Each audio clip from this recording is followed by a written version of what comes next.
better daily, where we work hard in our minds, bodies, and our spirits to become 1% better every single day. Download the app and join our Betterment family at betterdaily.live to catch the video version of these podcasts. Here's your host and my dad, Alex Van Houten.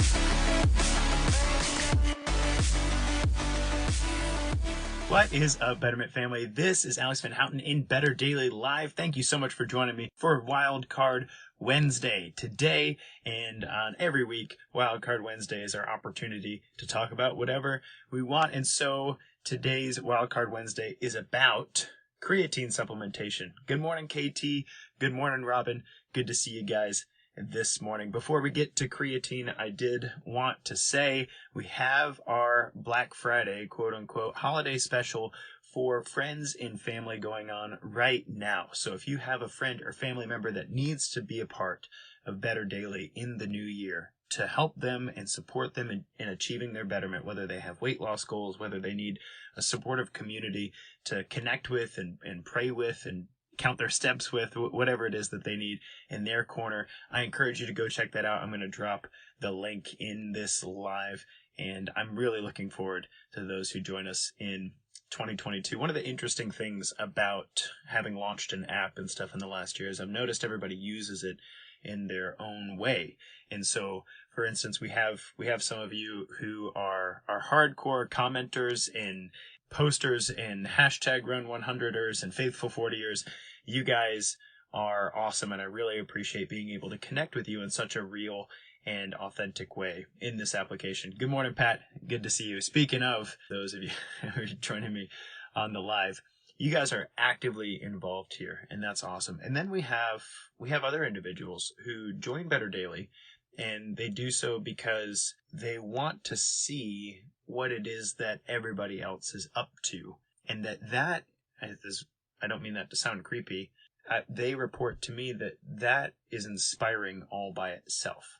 So actually about half of our community are individuals who perhaps, I don't want to speak for them, but perhaps they don't feel confident and comfortable sharing their run or their before and after pictures or their food journal or something along those lines. They don't feel like it's time yet to share those things in community, but they see your post, your workout post, your encouragement, your Bible verse that you posted, your interactions, and they're reminded that there are other people in the world doing powerful things. I worked in a large gym environment for a while, actually, probably about 8 years of my career. Very, very large gym. Like I had the opportunity to visit there recently and work out. I was like, man, I came to work there every day and it wasn't distracting to me, but working out in my garage gym for a couple of years, I walk into this large gym space and I'm like, whoa, man, like it's bright and there's people everywhere and like, wow, so much going on. But I remember that the gym there was different sorts of people who would come in at different sorts of comfortability levels. And so, you got everywhere from the guy who's like in the weight area with like a weird like string top. He might as well not be wearing a shirt, honestly. Like he's just letting it all hang out, and he's like, rah, rah, and he throws his weights on the ground, and that's him, and he's cool with that. And you got the lady over there with the booty shorts who probably doesn't need to be doing deadlifts and booty shorts, but hey, whatever. And then you go to the cardiovascular area and you got people who are very comfortable on the treadmill and they're walking and they're doing their thing and they're seeing that there's stuff going on the weight floor.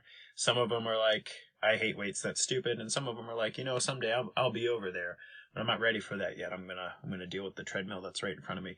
But then there was a whole other group of people that as a trainer, I had the opportunity to connect with pretty often. And those are the group of people who would join the gym and they would drive into the parking lot and they would just sit there because they knew that the gym space was intimidating and they knew that this thing that they were embarking on was going to be difficult. And maybe they thought, other people might be looking at them funny. Maybe they felt like they didn't belong. And so I remember doing a consultation with this guy and he was like, I've been driving to the gym parking lot 2 days a week for the last 4 weeks and I haven't stepped foot until today. I only stepped foot in here because I had an appointment with you.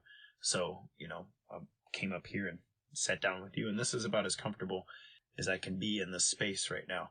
And being in Better Daily is kind of like that. I don't think that the space is as intimidating as a large, flashy gym environment, but it could be.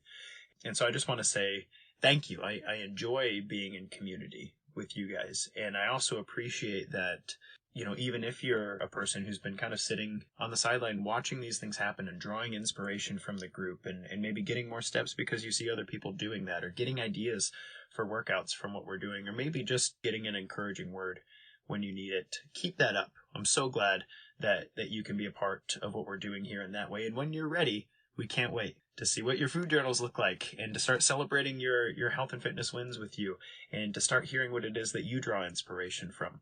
So as you're gifting this to family members, just note that not everybody engages with this in the same way, and that's okay. That's why it exists. That's why it's right on your phone, and you can do what you need to do with it. Good morning, John. Good to see you, brother. So today, Wildcard Wednesday, creatine. I am linking an episode of Defining Dad Bod that I recorded about 2 years ago, diving into what I call the supplement series. There's so many questions that I get in my line of work about supplements. What supplements should I take? What research is out there? What things should I consider before I take it? What brand do you recommend? That sort of thing. And so what I did is I took the time to put together some supplements that I recommend regularly and to talk about why I recommend them, how I recommend using them, what research is there to support both their safe usage and also to get rid of some of the snake oily claims. And so I think it goes without saying, I don't own a supplement company. I do in Better Daily, I do include affiliate Amazon links in our supplement area, so that, because everybody asks like, oh, creatine, you recommend it, you had some convincing reasons why I'd like to take it for my next hypertrophy cycle, what one do you recommend? So I always end up having to send a link anyway. So I've done that ahead of time, and that's here in our Better Daily resources. I don't recommend many supplements. I just really don't. There's a few that I recommend on a regular basis, but I don't recommend many of them. You won't come to my pantry and open it and find a large shelf of supplements that I recommend taking. But creatine specifically today, I'm bringing that to you because I've had a few different questions about it. I've had questions about creatine in relationship to training and muscle growth. I've also had a few conversations recently about seasonal affective disorder, which is the tendency to enter a state of depression during, the shortening of the days, right? So right now we're here in the winter and the days are getting shorter and shorter. They're going to get shorter all the way up until December 21st, and then they'll start to get longer again. But during that process, some folks experience a huge dip in mood, and it might not be clinical depression. Clinical depression actually has a few criteria you have to meet before you would say, I'm clinically depressed. But it's pretty darn close, like if this kept on, you'd be pretty depressed. And so I've had conversations recently about how creatine supplementation, specifically in women, can be helpful in combating seasonal affective disorder. And so I think it's time to revisit that subject. I'm linking that episode. I've got quite the litany of research that I present in this episode, and I try to do so in a way that's not annoyingly sciencey, that puts it in layman's terms, but also is is faithful to the citations. I'm not making any claims that are outlandish or anything like that. To help you put into perspective what creatine monohydrate is used for, how to take it and why, and what results you can expect from that sort of thing, and if there are any contraindications or dangers to doing so. And so I feel really good about this episode. It's helped a lot of folks, and I hope that you'll find it helpful and good as well, and that you'll share it with anybody in your life that would benefit from it, because many people, especially rolling into the new year, are like, how do I get that little edge? What's the thing I should be doing to get that little edge? And trust me, creatine's not magic powder. You're not gonna take it and like all of a sudden be able to lift up a Volkswagen, but it can be a helpful tool in the process of progress. And so hope you enjoyed this episode. I enjoy it very much. I actually listened to it recently just to refresh my memory on those. I sat down to do these things because I catch up on the research regularly for my clients. But I sat down to it's really hard to pack all of that information into about 30 minutes in a way that's worth listening to. And so I actually revisit that pretty regularly for myself and recommend it regularly to new clients, because they'll say, what about creatine? I'm like, look, we can spend 30 minutes talking about it here, or you can go listen and come with your questions, because then we could use your time here more valuably. And so Katie says it's a great episode, very helpful and easy to go back for reference. So it sounds like she's caught that episode and gone back to it before. So hope you guys enjoy this very much. Thank you for joining me for Wildcard Wednesday and getting a little bit smarter about how creatine can help your betterment journey. And I'm really looking forward tomorrow to Word Thursday. It's going to be awesome. Until then, guys, this has been Alex Van Houten in Better Daily. It's just 1%. You got this.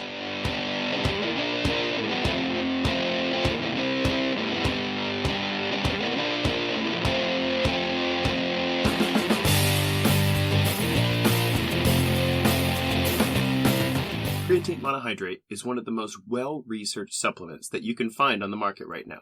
Today we're going to talk about why it works, what it's not, what researched effects it has on the body, how to take it, how to measure its effects, and then we'll finish with ways that I've used it with my clients in the past. So first, what the heck is it? Well, let's start with what it's not. Creatine monohydrate is not a drug or a steroid. When I've recommended it in the past, there have been many people who have asked me, oh, is this okay? I don't know if I should be taking it. I've heard it might mess with my testosterone. Or is it like taking steroids? Unless something changes in the relatively near future. I, Coach Alex Van Houten, have never recommended, nor will I ever recommend, steroids or hormone replacement therapy, because both are completely outside of my jurisdiction as a trainer. Creatine is naturally occurring in foods, especially red meats, and is a crucial part of one of our 3 energy subsystems in every single cell of our body. And some of the amazing effects that we can attribute to creatine come from its ability to impact every single cell of the body at such an important level of operation. And so before we get to how it can help you grow more muscle, increase strength, improve power output, or maybe even reduce depression, we need a quick physiology lesson. Your body is composed of cells, and every single cell in your body has hundreds or hundreds of thousands of mitochondria in each cell. Those mitochondria are the powerhouse of the cell, and their job is to synthesize a compound called ATP, adenosine triphosphate. You could think of ATP as the rechargeable battery of your body. Every single chemical reaction that happens in your body requires ATP, from the flexing of muscles to the firing of neurons in your brain to even the peristalsis of your digestive system. The energy required to power those things comes from the molecule adenosine triphosphate. And the way your body accomplishes this is by taking a phosphate off of the triphosphate molecule and harnessing the electrons that come out of that reaction. Adenosine triphosphate then becomes adenosine diphosphate, and boom, whatever reaction that was supposed to happen gets to happen. Fantastic. Wait a second, Alex. I thought we were going to talk about creatine. Yes, you're right, and this is where creatine comes in. Creatine has a very powerful property in that it can hold on to a phosphorus all by itself and save it as a reserve to recharge the adenosine diphosphate back to adenosine triphosphate so that it can be quickly used again for energy when you need it. If you're not much for chemistry, I've explained it like this to my clients in the past. Imagine every cell in your body depends on a molecule that's built like a tricycle, and the way you get energy from that tricycle is by kicking one of the wheels off of it. Creatine is like a storage bin of extra bicycle wheels. The more creatine you have, the faster you can replenish the energy in the cell so that it can be used again to do work for you. The less creatine you have in your cells, the less spare tires available. Therefore, you run out of energy very quickly. Now, that's not a perfect analogy, but I hope that helps you understand if perhaps you're not a biology nerd like I am. The bottom line is this. The more creatine that surrounds your ATP, the more quickly the cell can regenerate energy to be used for immediate reactions. Now, a final note on this particular point. This energy system in the body is responsible primarily for things that take a very short period of time. Namely, creatine phosphate is responsible for the energy output of reactions that last between 1/2 second all the way up to about 10 seconds. And in a bit, when we talk about the research around the increases in strength and power output of those who supplement with creatine, it'll make sense why those effects don't translate to something like marathon running. If you want to see some pictures on this, I did a Google image search for you and posted the link in the description below. All I searched for was creatine phosphagen pathway, and so you can see for yourself how this whole tricycle plus storage of extra wheels things works if you care to. The other very important way that creatine might act on the body, according to the research, is by lowering an enzyme in your body called myostatin. Now, myostatin is a very interesting enzyme because the more of it you have in your body, the less muscle tissue you can grow, which I imagine is why there's no supplement market for myostatin. You can't go to Amazon and buy myostatin in pill form, because if you could, it's literally the pill that if you take it, you will lose muscle tissue. Now, what's interesting about myostatin is every single person seems to have a limit set by their genetic makeup. Those with a lower myostatin limit generally build more muscle tissue more easily. Similarly, there are those with a really high myostatin limit who tend to have a really hard time growing muscle tissue. You can see this in the Olympics, where those genetically predisposed to doing really well in marathons have a very high myostatin amount in their bloodstream, whereas your Olympic powerlifters or sprinters have a very low myostatin amount in their bloodstream. A particularly extreme example of this can be found in cattle that have been bred to get rid of the myostatin gene, and therefore, without lifting weights or eating a lot of protein, they're the most muscular thing you could possibly imagine. I also did a Google image search for you there. I just typed in Belgian blue. Click the link. You'll be pretty amazed, just like I was the first time I saw those cows. #goals. But what does myostatin have to do with creatine supplementation? Well, one of the well-documented effects of creatine supplementation is that it actually lowers the amount of the myostatin enzyme in an individual's body. This is powerful because if myostatin is the enzyme that tells your body your upper limit for muscle tissue, then lowering the amount of that enzyme opens the doors for your body to put on some more muscle tissue. And as we'll see when I summarize the researched effects soon, this has a profound impact on an individual's ability to build muscle tissue in their program. So a quick recap. Creatine is not a steroid, a hormone, or a drug. Creatine is a water-soluble molecule that currently exists in your food and acts on your body at the level of every single cell by supporting ATP. Creatine also can affect the myostatin enzyme. And so understanding these two mechanisms, we can have an intelligent conversation about the researched effects. So, what does research show? Note that not all research is created equal, so I've divided this into 3 categories.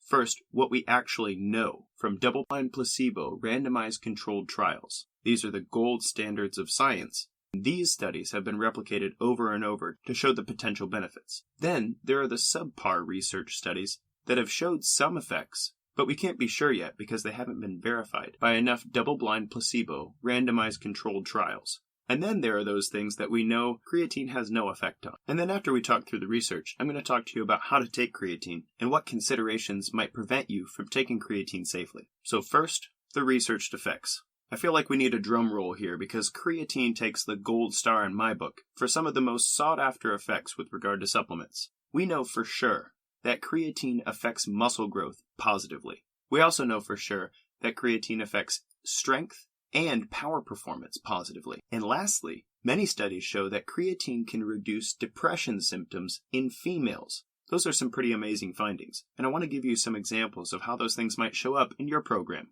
First, muscle growth is pretty easy to understand. In double-blind placebo randomized controlled trials, individuals who were given creatine over a 4-week, 8-week, or 12-week period saw statistically significant increases in lean body mass compared to groups who didn't take creatine before their workouts.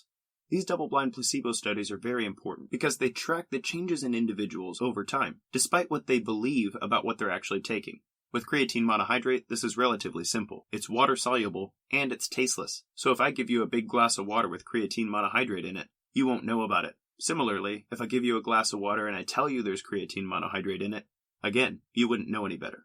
And over and over and over again, whether you're a trained individual or a deconditioned individual, the effect of improved muscle growth with creatine supplementation is inarguable at this point. For example, over 28 days in a double-blind placebo-controlled trial, with both males and females, individuals saw on average 2.2 pounds more of lean muscle growth during a hypertrophy program than individuals who are not supplementing with creatine. 28 days is not a long time, and in my experience, 2 pounds of muscle growth is a fantastic difference, especially given that both groups were doing the same amount of work, while one achieved more muscle growth over the other. Researchers in this particular study credited the myostatin effect, and as we said earlier, if creatine reduces myostatin, the end positive result would be increased muscle tissue.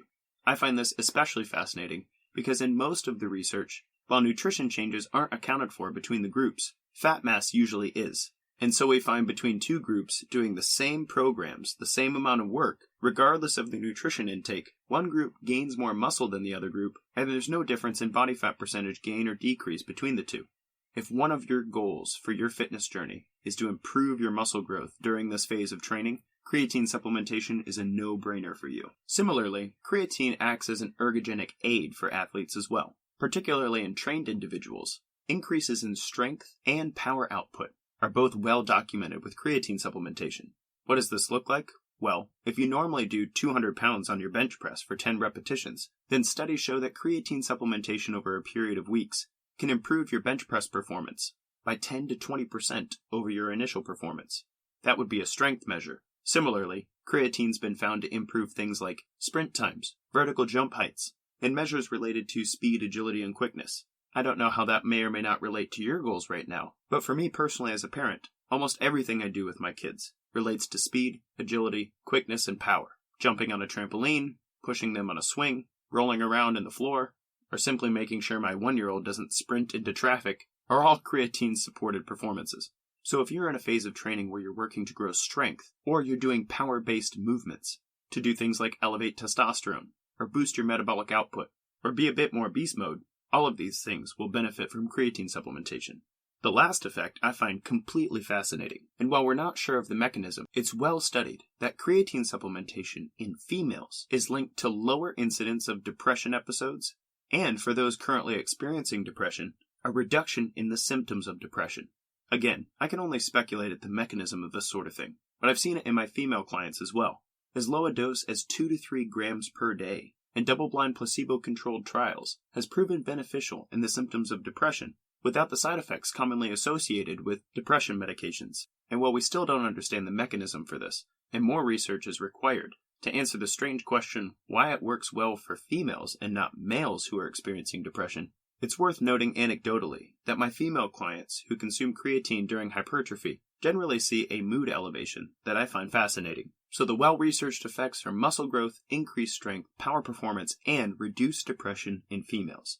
Now what about the things that the jury's still out on? Well, there have been several studies to suggest that creatine can improve our cognitive output, things like focus, clear-mindedness, or attention to detail. Those studies have found a weak association with creatine supplementation at best, and more research is needed for those. Also, reduced fall risk is a thing that we're studying with regard to creatine supplementation. Wouldn't it be awesome if for our elderly population, a small amount of creatine supplementation is all that's required to significantly reduce the amount of broken hips we see? Also, there are a few studies to suggest that creatine supplementation can reduce the negative symptoms of sleep deprivation.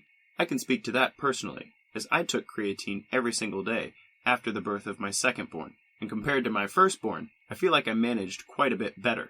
Even though I was still a shell of my former self, I could still focus, and my mood was generally higher, despite only 2 to 5 hours of broken sleep. Other weak associations are a small boost in testosterone, a small increase in some performances that regard endurance, an increase in subjective well-being, or how good you feel today, a decrease in the amount of muscle damage, especially with regard to certain types of muscular dystrophy, and then, pertinent to me and something I can also speak to personally, is a decrease in dizziness. Dizziness is a symptom experienced often by those who have suffered brain damage. While I've had no brain damage that I know of, I do wrestle with POTS. That's postural orthostatic tachycardia syndrome, which is a fun side effect of my Ehlers-Danlos. Basically, it means when I stand up too fast, I get dizzy, and I find those symptoms are generally reduced with creatine supplementation. There are a few other things worth mentioning that creatine is currently being studied for, but I won't mention them here. I've linked the summary below, and you're welcome to see for yourself some of the things that creatine's been studied for. The last thing I wanted to make sure that we covered from a research perspective is the stuff that creatine seems to have no effect on. Creatine supplementation will not improve your VO2 max. Also, creatine supplementation doesn't seem to have any effect on your stress hormone. And while we know creatine improves our ability to grow muscle mass, it has no independent ability to help us lose fat mass. At the same time, though, we know that creatine has no effect on our food intake. I mean, how can you grow more muscle if supplementing creatine doesn't actually change how much food you eat? Don't you have to increase your calories to grow muscle? I've followed that rabbit trail elsewhere, but let's just say there might be more to it than that. Again, there are a few other things that creatine has no effect on, and if you're interested, you can find those in the links provided. But now that you've heard the research, let's say you're interested in incorporating creatine into your current program. How do you do it safely and intelligently? We'll talk dosing, and then we'll talk about safety considerations and a few other things that I've learned by working with individuals and helping them understand creatine supplementation for their body well. First, creatine supplementation takes some time to build up in the muscle tissue.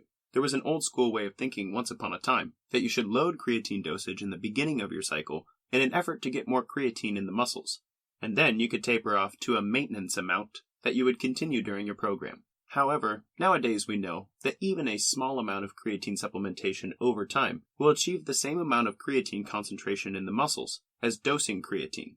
It just takes a little longer, and really is only the difference between getting a great amount of creatine in your muscles a week from now and getting a great amount of creatine in your muscles 2 days from now. Personally, considering the kidney and liver considerations and digestive considerations that I'll talk about in just a bit, I always recommend my clients take a small amount over a longer period of time. Depending on body weight, for my female clients that's usually 3 to 5 grams daily, and for my male clients that's usually 5 to 8 grams daily. For simplicity for both me and my clients, I recommend starting with 5 grams per day and seeing how your body does with that. That's not just a stylistic choice on my part, by the way. Most of the research revolves around 5 grams of creatine daily anyway, while most supplement companies make a 5-gram scoop for their creatine monohydrate, and so then it's just 1 scoop of creatine, with no half measures or measuring out grams or anything silly like that. Also interesting to note is that the British Journal of Medicine actually followed individuals around and had them supplement creatine 5 grams per day for 2 years with no breaks. And the British Journal of Medicine concluded that there are no negative side effects and no potential health considerations outside of previous kidney or liver disease.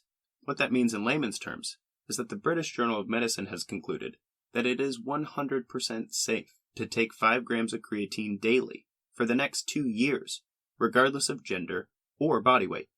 Now for me and my coaching practice, I generally only recommend creatine during the hypertrophy or athleticism phases of training. What that means is if I have a client who's started working with me, we won't take creatine during the initial phases of training. We'll build an endurance foundation without it, teach their body to burn fat well as a fuel source, and then, once we've achieved some great training effects, we'll usually stop supplementing creatine for a short period of time before adding it back in when we come back to the hypertrophy and athleticism phases. Now I can almost hear the question forming in your mind right now.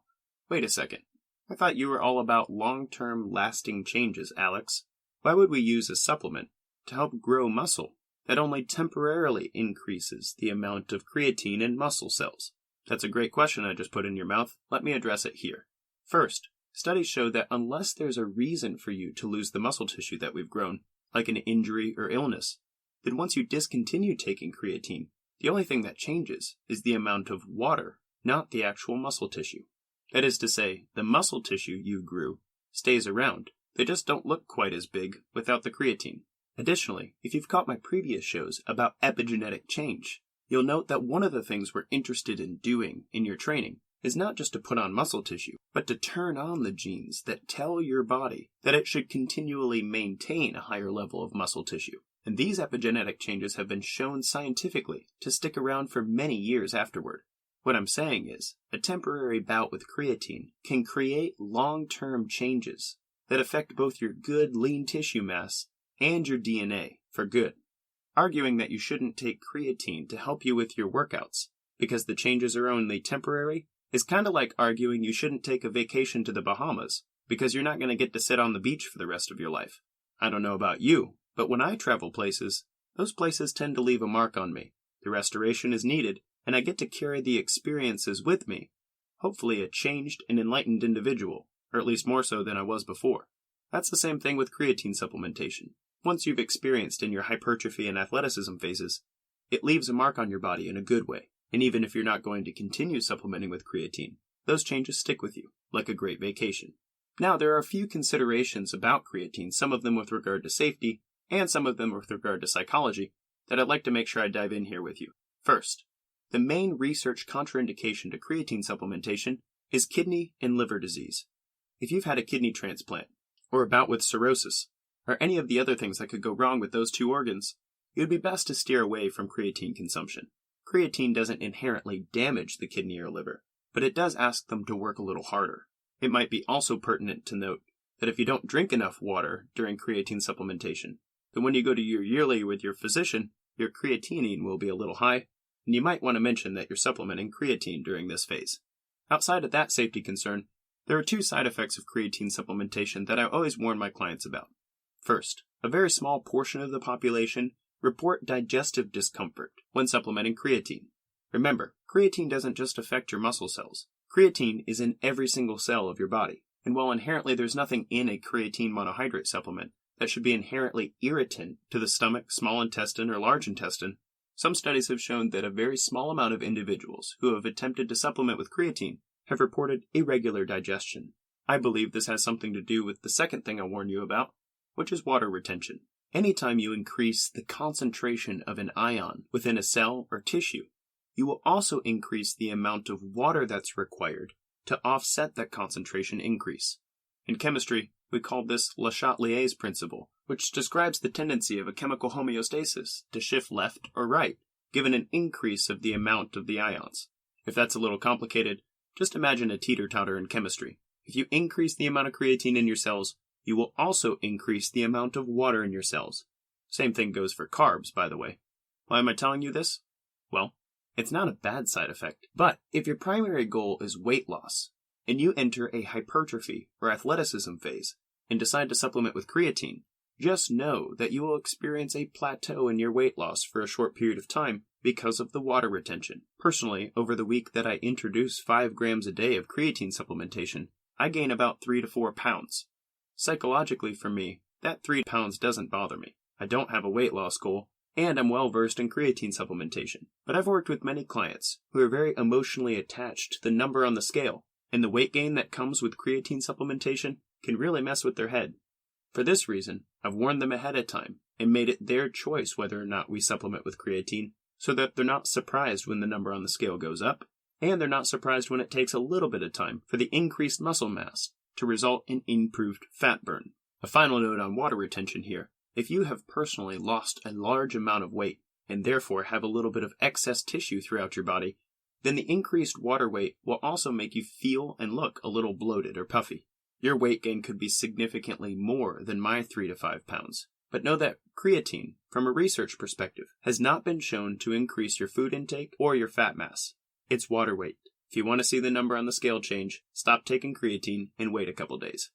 The last consideration I'll mention here is that you don't need anything fancy for creatine. The one I take you can get off Amazon for a relatively cheap price, and it'll last you a long time. You don't need additives and fillers, and for the effects we talked about today that are researched well, you don't need 20 other ingredients to make it effective either. In fact, with regard to other ergogenic aids, creatine puts them all to shame, which is why you'll find it in most pre-workout supplements. We haven't covered caffeine yet, but if you put caffeine and creatine together, you're basically going to be a monster compared to your former self. You'll see improved lean body mass, better workout performance, and are much less likely to report that your workout kicked your butt today. But that has very little to do with the quote proprietary blend and the fruit punch flavoring. So don't get fancy. If you want to try creatine supplementation, get a very simple creatine monohydrate supplement. I've put the link to the one I buy in the description in the show notes below, and since it's on Amazon, I included my affiliate link. Don't worry, your 12 cents goes right back into the free content of Defining Dad Bod. Now the last thing I want to talk to you about with regard to creatine supplementation is how to measure whether or not you're changing the way you would like to see. We've talked about the effects of creatine today. They're well studied, and there's no reason to doubt that you won't experience muscle growth, strength and performance increases, or if you're a female, reduced depression symptoms. But do yourself a favor and track whether or not these benefits occur in a way that you understand them. If you're taking creatine for muscle growth, take a before picture, and 8 weeks later take an after picture. Maybe do some circumference measures, or if you're real nerdy, let's get the calipers out. And similarly, for increased strength and performance, pick some measures of strength and performance that matter to you. 40-yard sprint, vertical height, 3-rep max bench or deadlift. All of these are valid ways to track your progress while taking creatine. And if you're supplementing creatine for reduced depression, how about keeping a journal at the beginning of the day where you just rate your mood on a scale of 1 to 10.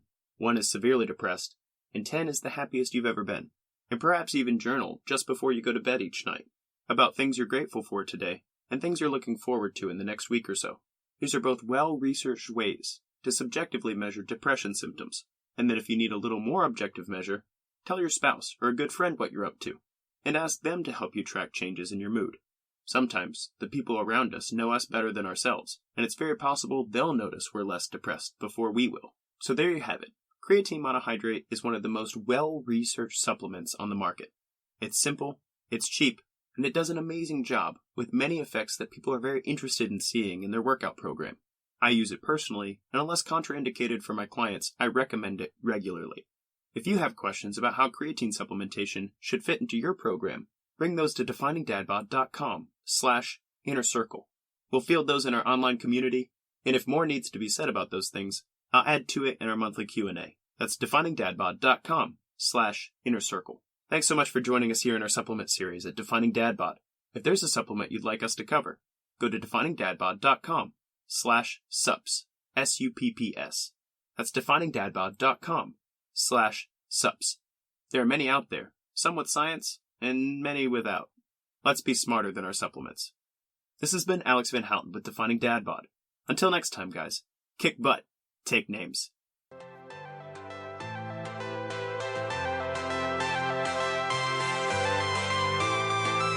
Thank you for joining us for 1% Better today. Don't forget to subscribe for the podcast. Leave us a raving review to tell others how Better Daily has helped you in your journey. If you want more Better Daily, download our app and join our Betterment family at betterdaily.live. Use code POD to get 25% off your subscription. That's POD, all caps, to save 25% on your subscription. We all have a cross to carry. It's lighter when we do it together.